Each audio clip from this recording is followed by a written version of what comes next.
Assalamualaikum warahmatullahi ta'ala wabarakatuh.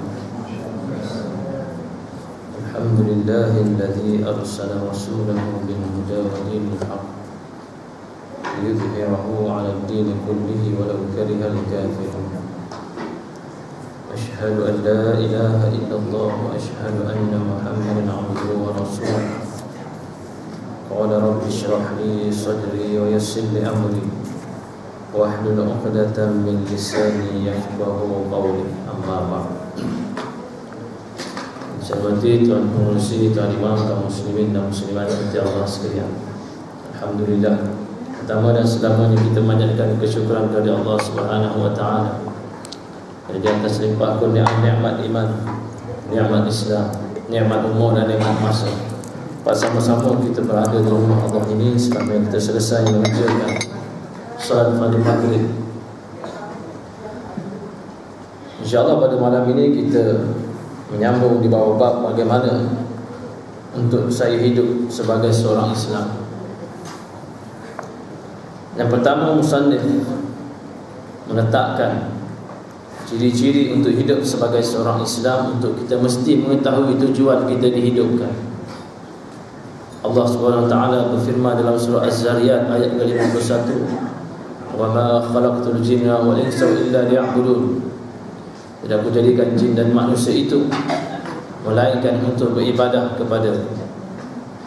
Huwallazi khalaqas samawati wal arda fi sittati ayyamin wa kana 'arshuhu 'alal ma'i liyabluwakum ayyukum ahsanu 'amala. Dan dialah yang menciptakan langit dan bumi dalam 6 hari dan adalah arasy-Nya di atas air untuk menguji kamu siapakah yang lebih baik amalannya.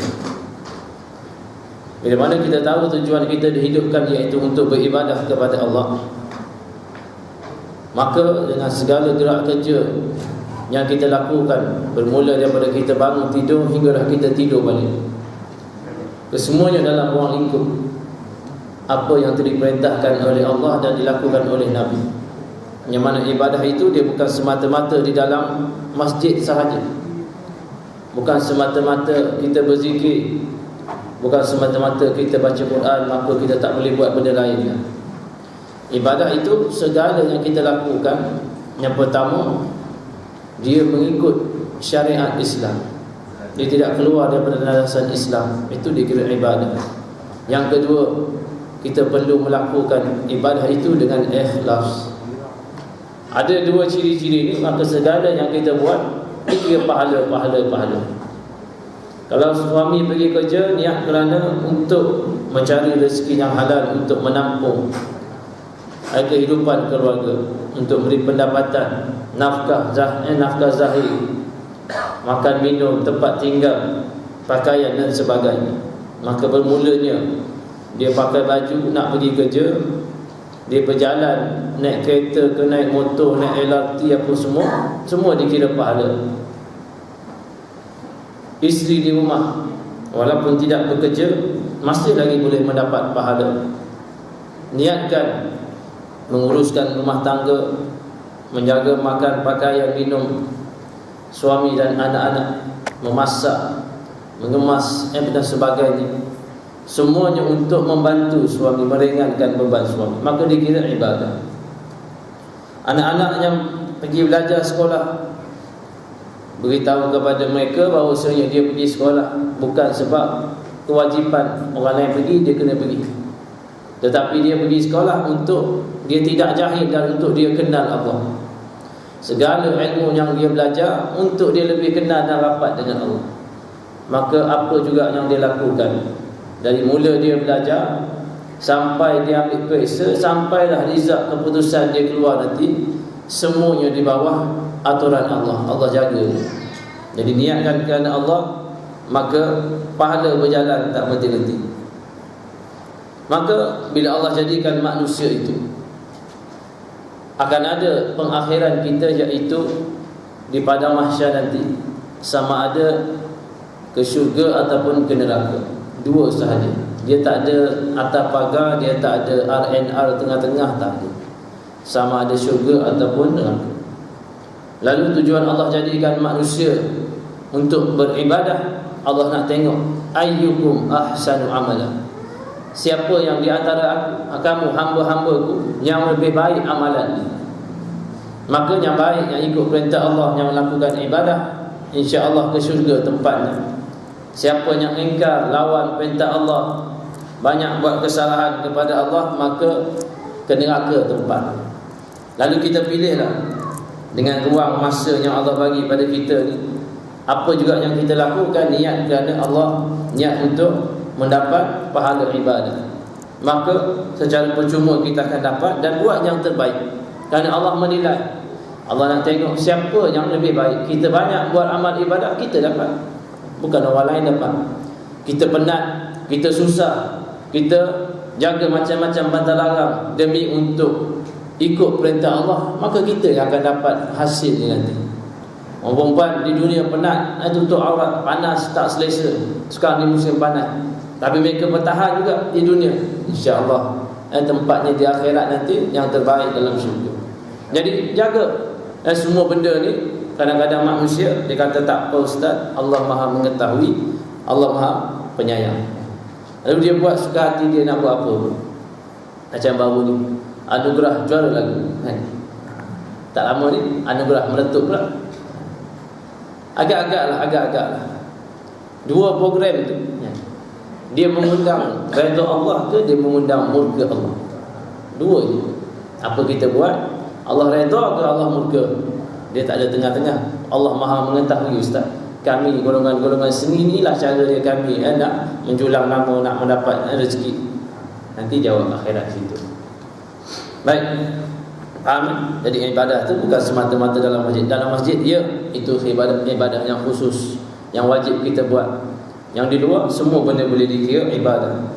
Buang sampah di tengah-tengah jalan, buang kaca, benda tajam daripada atas jalan, itu juga dikira ibadah. Jadi semua benda, kesemua benda kita niat fikir adakah dia ibadah ataupun dia mengundang murka Allah. Yang kedua, mengetahui, menginsafi keadaan dunia ini, yang mana nak dibandingkan dengan akhirat jauh sekali. Nilai yang dunia ni dalam Quran dan dalam hadis banyak menceritakan nilai dunia ni macam mana. Allah berfirman, "Araditum bil hayatid dunya minal akhirah, famal mata'ul hayatid dunya fil akhirati illa qalil." Apakah kamu lebih merasa rela dengan kehidupan di dunia ini dari kehidupan di akhirat? Padahal kehidupan di dunia ini nak dibandingkan di akhirat hanyalah sedikit. Wa man hayatud dunya la'inu wa lahu wad darul akhirati khairul lil ladzina yattaqun afala ta'qilun. Dan tidaklah kehidupan di dunia ini hanyalah tempat hanya yang bermain-mainkan kamu dan senda gurau, yang sesungguhnya kampung akhirat itu lebih baik daripada orang yang bertakwa. Apakah kamu tidak berfikir? Ini daripada Quran. Ada lagi ayat, "Dzalikal mata'ul hayatid dunya wallahu 'indahu husnul ma'ab."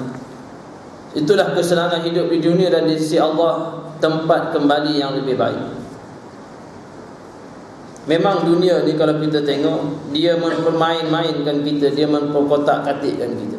Tiap-tiap hari, besok pergi kerja sampai hari Jumaat, Sabtu Ahad cuti. Kalau tambah nanti hari Cina panjang sikit.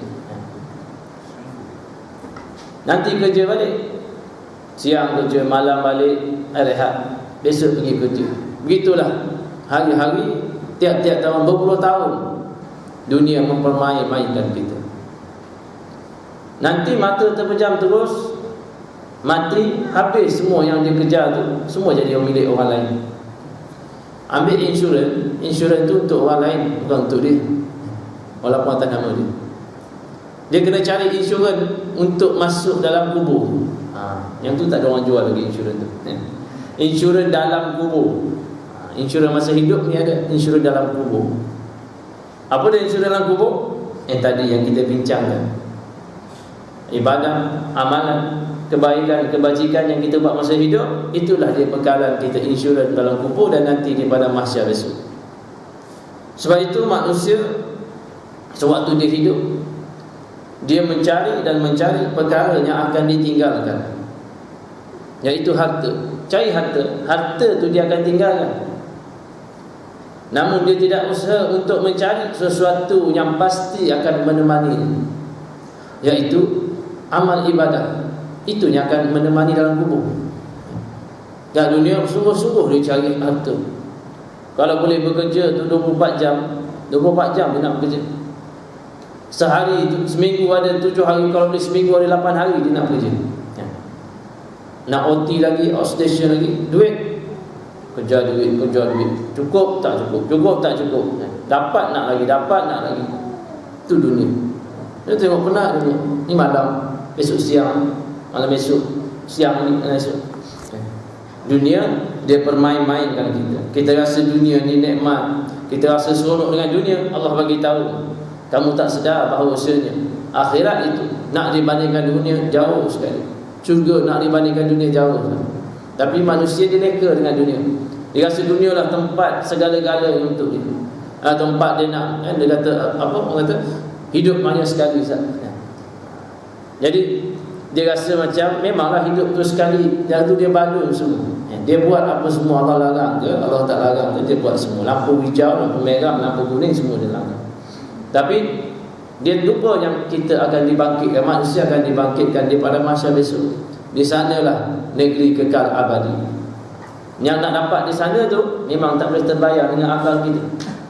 Sebab itu dunia adalah tempat untuk ladang kita bercucuk tanam, dan akhirat tempat kita menuai. Itu yang lebih tepat. Jadi kat dunia ni kita ikutlah perintah Allah, walaupun susah, walaupun payah, walaupun penat, walaupun tak logik, buat dulu. Nanti akhirat besok barulah kita akan nampak, oh ini dia yang selama kita hidup, yang dahulu kita ikut, kita buat, walaupun ada orang lain tak setuju, orang lain tak suka dan sebagainya. Nanti kita yang akan untungkan orang lain. Jadi masing-masing semua jaga amalan diri masing-masing, di samping kita ajak sama orang lain untuk menuju kebaikan. Kerana Allah berfirman, kuntum khaira ummatin ukhrijat lin-nas ta'muruna bil ma'ruf wa tanhauna 'anil munkar. Kamu adalah sebaik-baik umat yang dijadikan. Syarat menjadi umat yang terbaik, yang pertama dia kena mengajak kebaikan dan menegah kemungkaran. Kena ajak orang buat baik, kena tegah perkara munkar. Dalam hadis Nabi bersabda, anna Rasulullah waqafa yawman ala mazbalatin wa nada ashabahu qailan halumuni ila dunya thumma akhadha hirqatan qad baliyat wa 'idhaman qad nakhirat wa qala hadhihi hiya ad-dunya. Rawahu Ibnu al-Baihaqi Abi Dunya wal Baihaqi fi Sya'ab wa Mursal. Riwayatkan pada satu ketika Nabi SAW menghadap ke satu tempat membuang sampah. Lalu baginda memanggil para sahabat, seraya berkata, ayolah kejarlah dunia. Kemudian baginda mengambil cebisan kain-kain yang telah usang dan tulang-tulang yang telah rebut, seraya berkata, inilah dia dunia. Nabi berjalan di satu tempat pembuangan sampah. Lalu Nabi panggil sahabat, nak kejar dunia? Ini dia dunia. Nabi angkat sampah tu, ini dia dunia. Tempat orang buang sampah. Daripada sampah dalam rumah kita, kita akan buang di luar.